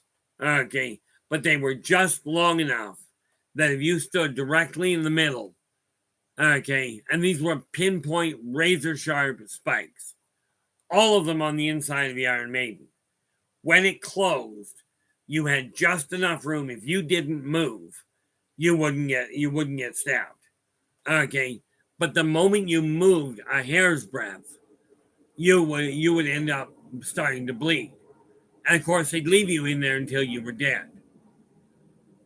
Well, the thing was, they'd stand you in there, and it was standing. It was not. There were two versions actually.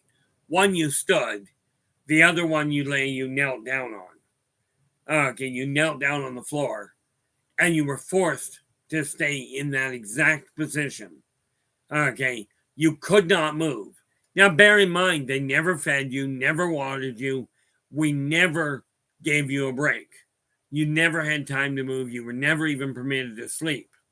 Okay, but you'd sit in there, and people would sit in there and they would scream. But the idea was you close the thing around them, and they sat there until they got too weak, and then they'd end up getting pricked by multiple little needle points, and they would bleed out.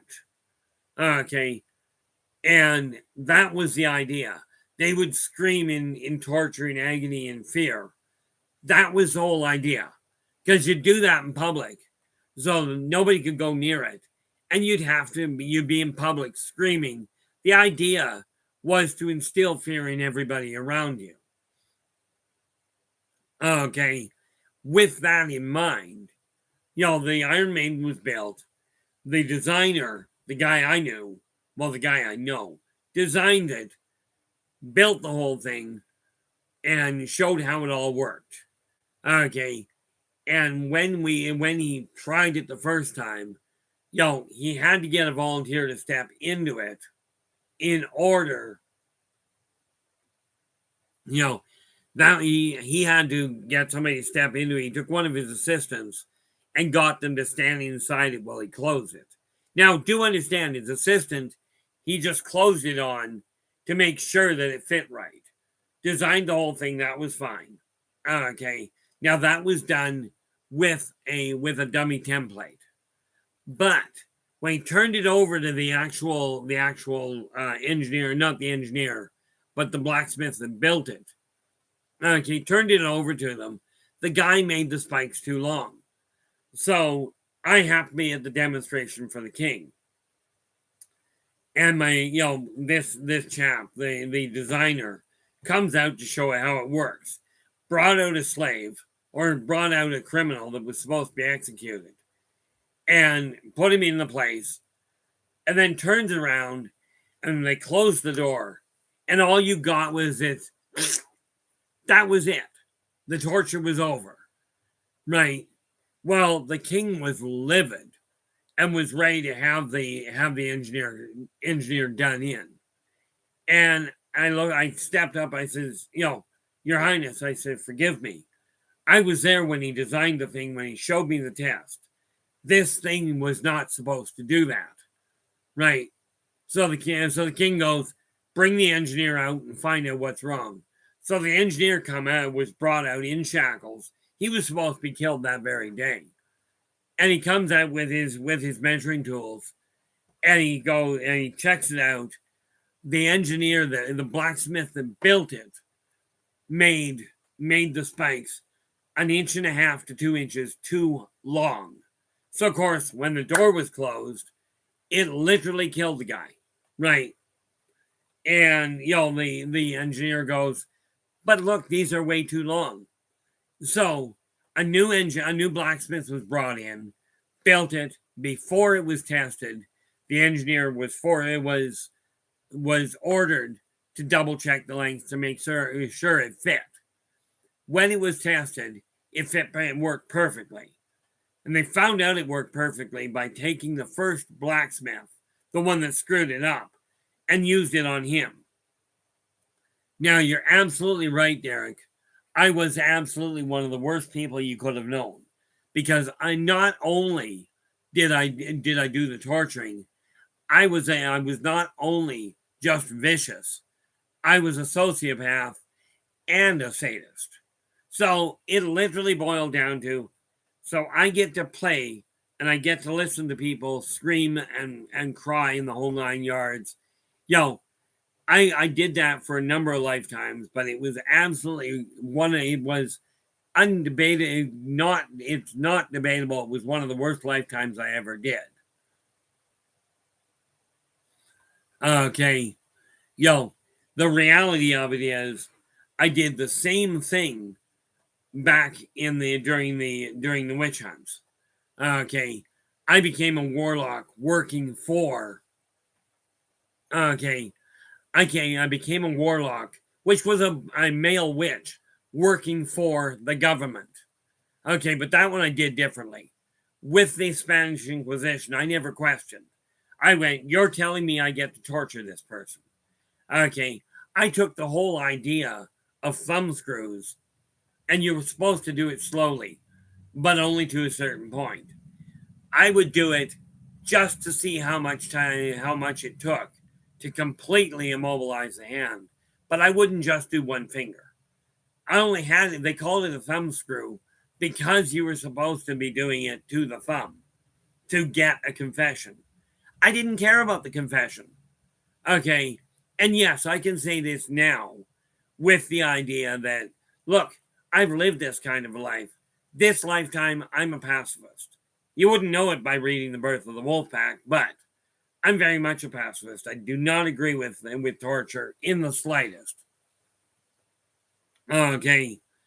So that was the chap with the Iron Maiden. And no, Lord Reproduction, it absolutely was not an honorable time. I used to run a dragon ship during my Viking days. Nobody, at that point, I was black as they could be in a lot of ways, but nobody would question what I was doing. Because I turn around and tell one of my crew, I go, okay, you're a newcomer, go swab the deck. And somebody'd say, well, why do I gotta swab the deck? I'd kill the guy on the spot. And I'd turn around and look at somebody else and go, you go swab the deck and you go clean up that area. You clean up the blood and you two strip the body and toss the body. I have not always been a really nice individual. Absolutely they are, Lord Reproduction. The funny part about it, when I was working for the Inquisition, I personally had no interest in the confession. I had simply the interest in, you're telling me, and as a matter of fact, you're paying me to inflict pain and listen to these people suffer. And all I had to do was draw it out for a while, get them to talk a little bit, claim this was the confession they made, and nobody questioned because nobody liked going into the room with me. Okay. Oh, I was extreme at it, but at the same time, I was very good at it. Okay. There were a lot of tools that were, to say the least, problematic. And I had there was no discrepancy. I didn't care if you were male, female, or animal. Okay, yeah, getting an animal to confess to something is a problem, by the way. But these are things I've had other people confirm I had a lifetime with. As a matter of fact, the guy that I know this lifetime that was that torturer, that was that engineer, he's the one that spotted me and identified me. And then all the memories came back and we had some, shall we say, intriguing conversations. Okay. When I worked for the government as a warlock, I went out to look and see who the witches were. Because as you know, you're being accused of witchcraft, so they brought out an inquisitor. And I came out, I watched the person, and the first thing I did was I'd go, okay, is this actually a witch? Now understand, I was a practicing witch myself.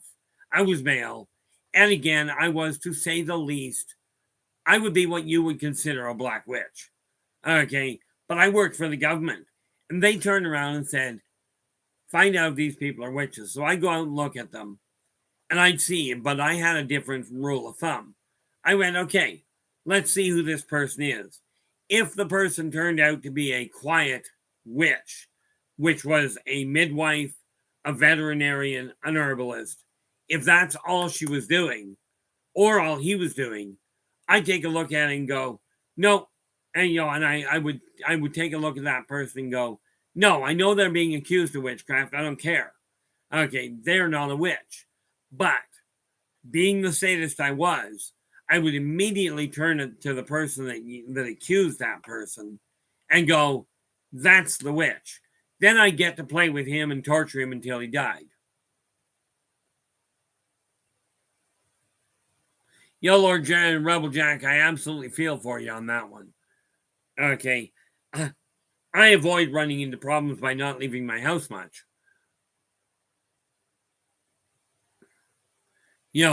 So I found... Okay, that one I can't deal with right now.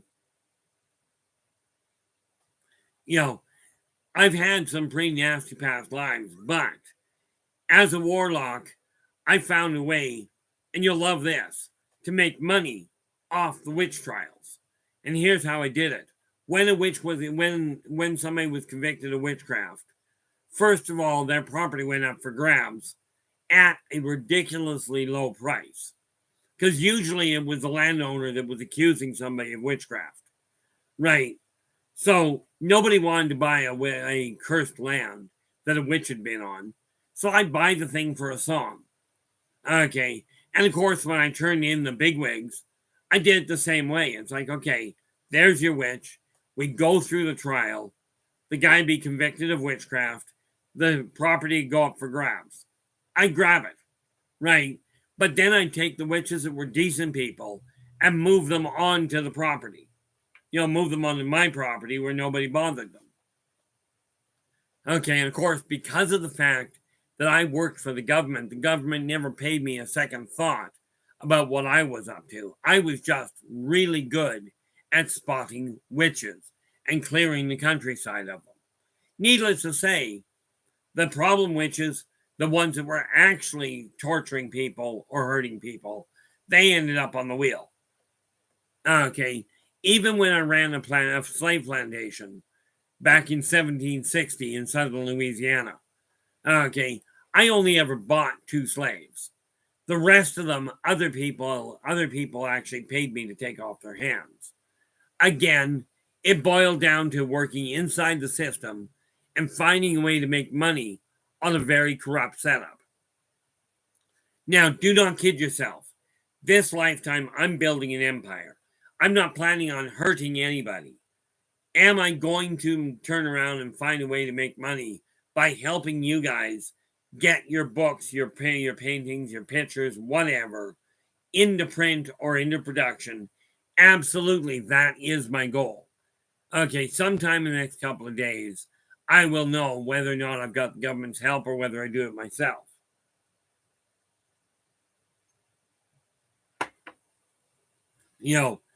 But again, if you think about it, if you can imagine yourself in a past life, just one thing to keep in mind.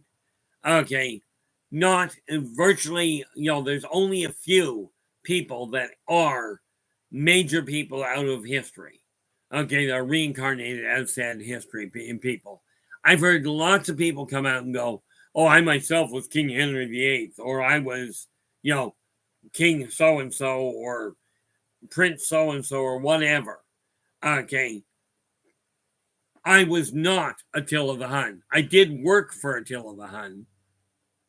Okay, I absolutely did work for Attila the Hun, but I was not controlled by him, and I certainly didn't worship him. But most importantly, I was not him. But when you have a thought that maybe you had a past life in this capacity, the odds are you did.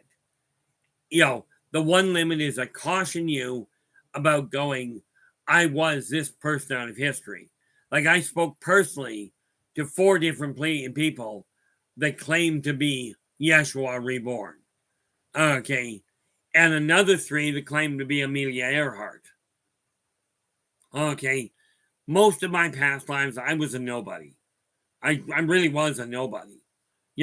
I spent a lifetime as a fisherman in Northern Ireland. But the imagination, if you can picture being in that kind of life, just understand. The short answer, Dragon, the short answer, all 3. Okay. The water wheel was great. The tumble drum was another fun one. The stretching wheel was another one. And I'll tell you, the pendulum was just a murderous little thing. Okay.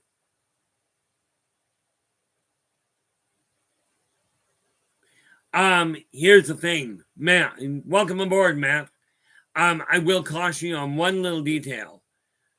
A future life recall is not exactly, it's not the same thing. What you're looking at is this is a life that you're going to be living, not one you have already lived. The fact it's a future life is you haven't arrived at it yet. But that does not mean it is not a true vision. Okay. It simply means it's one coming in.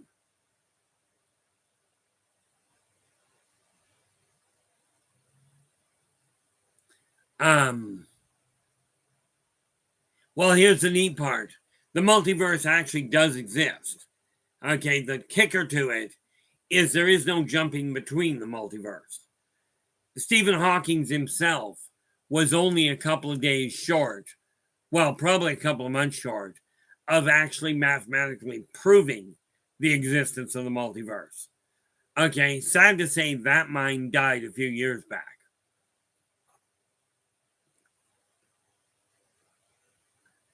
Absolutely it is, Derek. But I tell you, it's a lot of fun if you're a sadist. Okay, it's even better if you're a masochist. Which, by the way, I spent a lifetime as that as well. This lifetime, I'm really not into the pain thing. Okay.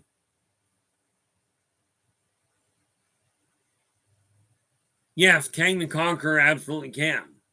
But here's the kicker to it. Kang the Conqueror is one. I will warn you, in one sense, I will confirm this part.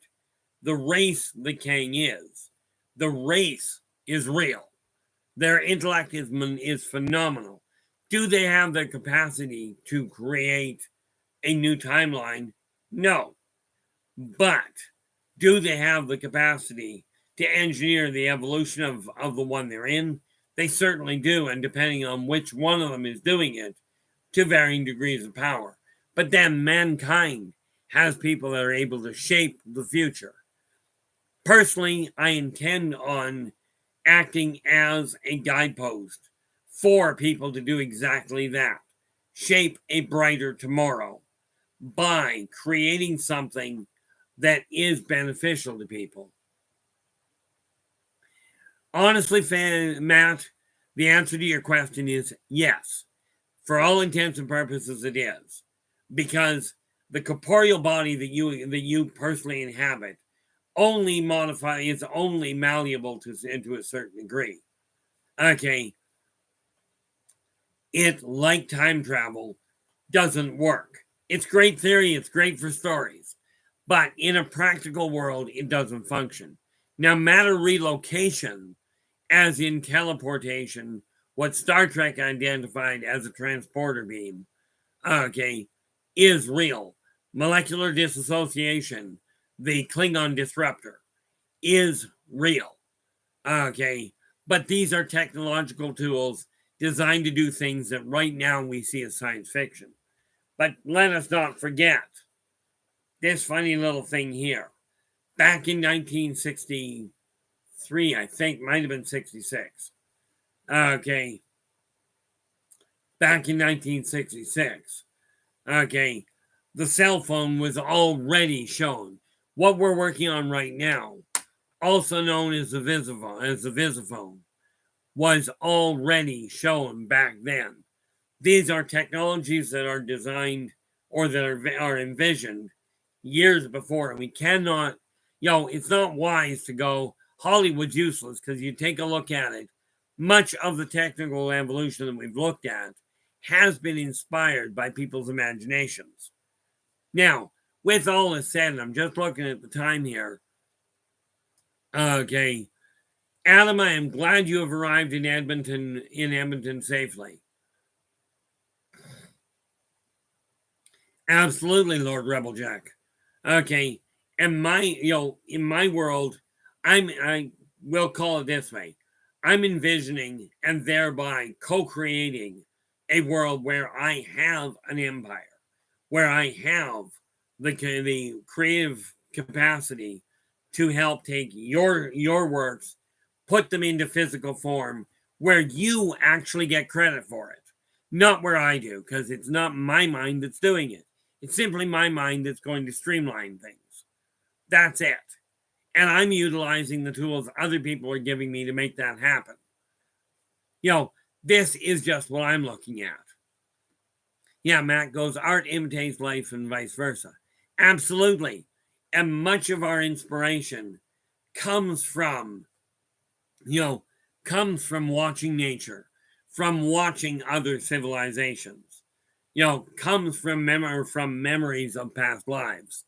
Much of this is all where the trigger is, but it is done in the here and now. And humans have a staggering capacity for both good and evil. Good being beneficial, being helping other people, evil being self-serving. Now, could I be self-serving? Possibly. I'm lousy at it. I know this because I've tried it. It doesn't work well. I tried actually running a chaotic evil character. Okay, in D&D. That was a nightmare. Literally, for 3 days I had nightmares.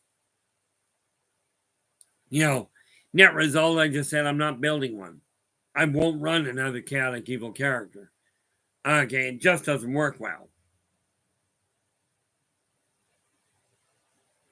Usually I tend to run a neutral good character. Okay, sometimes the neutral evil one. It kind of varies between the two.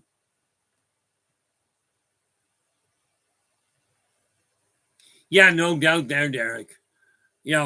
Unfortunately, when you take a look at it, a lot of what is getting turned out there in the physical world is a question of, number one, it's no longer a question of let's get the best fruit off the vine. It's a question of let's get a pile of it off and sell it before it's ready to go. And then if it doesn't sell, we'll throw it in the garbage instead of feeding the homeless. Okay. There's a little bit of a problem there in my eyes. There was a song when I was growing up there, Lord Rebeljack. Okay. What was that? What the heck was it called? It was a pesticide song anyway. And what it boiled down to was the overuse of pesticides to kill the bud, to kill the worms. They kill the apples in the same point.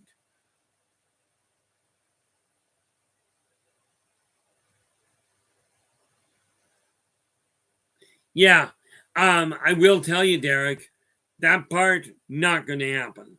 I do agree with you. Don't get me wrong. One of the biggest things I would like to see happen, and I'm going to do my part on it. Get this. In my opinion, there's two major factors to take a look at. You desire to stop inflation. The government of any country needs to literally, it's absolutely imperative if they desire to stop inflation, you literally, countrywide, big industry, small industry, household, government and government itself, freeze, not limit, freeze your prices and your wages. Inflation is now gone. You desire your economy to boost, turn around, bring your industries home. Okay, don't go the route of going, oh, they'll do it for 2 cents. Bring the industries home. Even my dad, who was a sheet metal tech, worked for the airline and for an aircraft company. Even he made the comment, and he was in it until he was 80. He made the comment that it was fascinating to him that the people putting the planes in the air, the people building the cars, the people building your military weapons are all given to the people, are always given to the lowest bidder. To me, this is bizarre.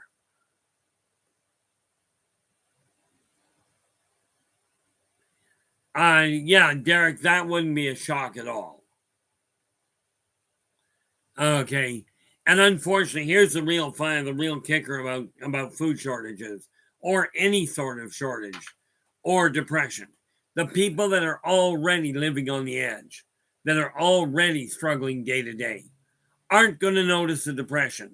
They're not going to notice the food shortage because they're already living that world.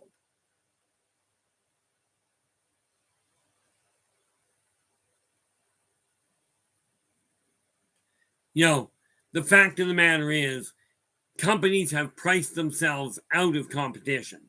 This is why people are turning back to the smaller companies.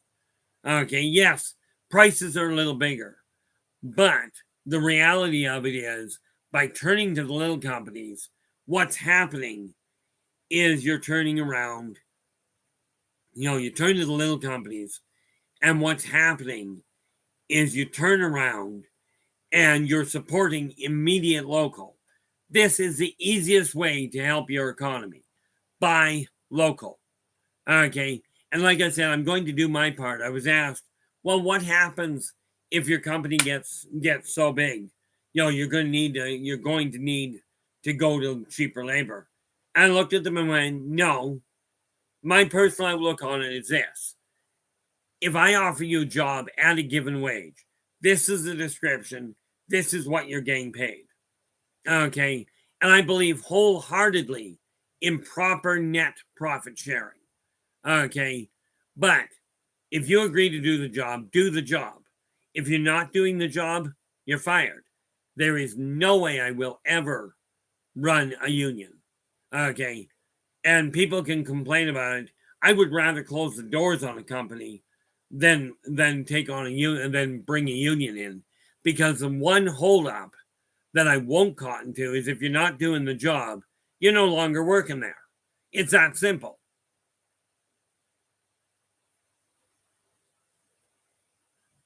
Well, that doesn't surprise me at all.